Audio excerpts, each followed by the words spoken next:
إن كانت لكم الدار الآخرة عند الله خالصة من دون الناس فتمنوا الموت إن كنتم صادقين ولن يتمنوه أبدا بما قدمت أيديهم والله عليم بالظالمين ولتجدنهم أحرص الناس على حياة ومن الذين أشركوا يود أحدهم لو يعمر 1000 سنة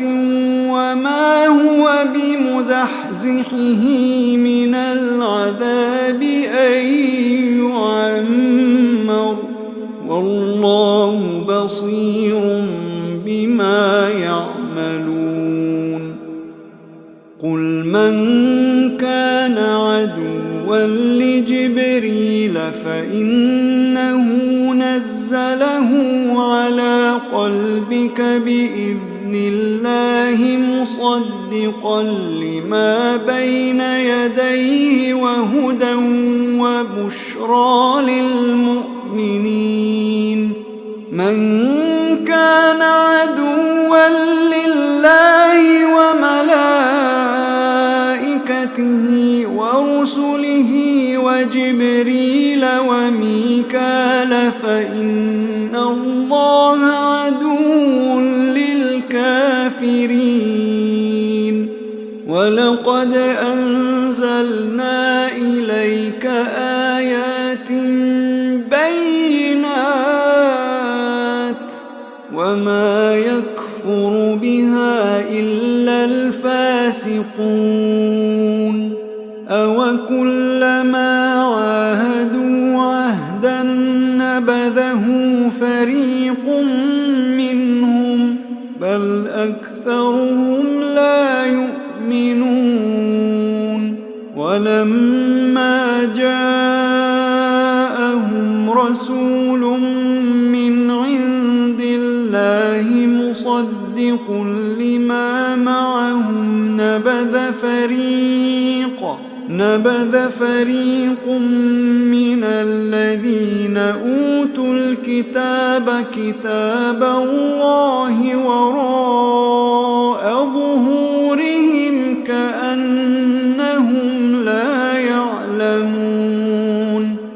واتبعوا ما تتلو الشياطين على ملك سليمان وما كفر سليمان ولكن الشياطين كفروا يعلمون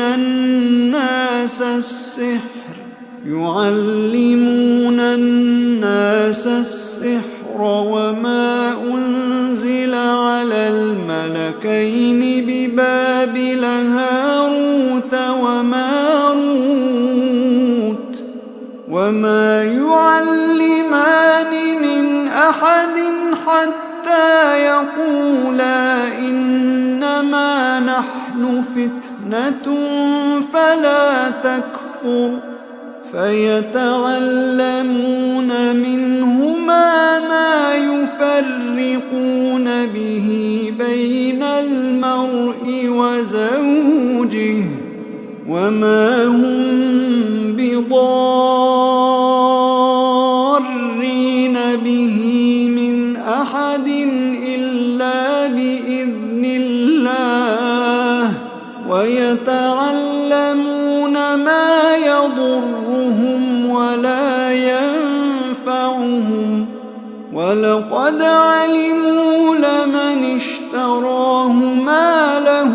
في الآخرة من خلاق ولبئس ما شروا به أنفسهم لو كانوا يعلمون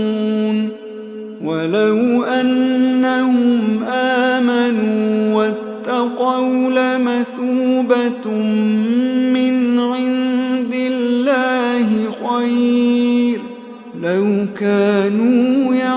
يعلمون يا أيها الذين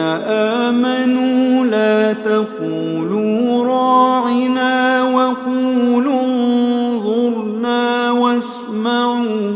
وللكافرين عذاب أليم